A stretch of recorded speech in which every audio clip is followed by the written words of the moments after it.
So Supersaas was written entirely from scratch. I mean, a completely new project from the CLI, and everything in it is new. It's compatible with Nuxt 4. It uses Tailwind CSS version 4. It's also made with NuxtUI version 3, not the Pro version, so you don't have to purchase it separately to use it with Supersaas. It supports NuxtHub natively. It's an amazing project from the Nuxt team, and trust me, you love using NuxtHub. And if you're someone who you prefers using Postgres with S3, there's a separate branch always up to date with the main one. And there's also a branch with Turso if you prefer using SQLite. The biggest change here was Teams, and a lot of people asked for it.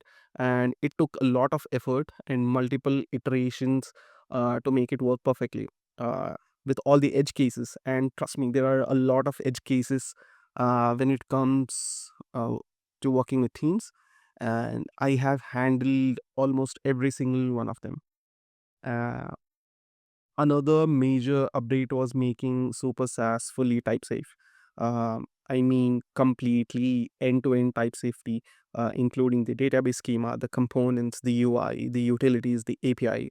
Uh, Everything is properly typed from start to the end.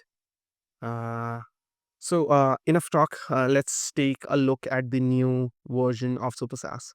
Here's a demo.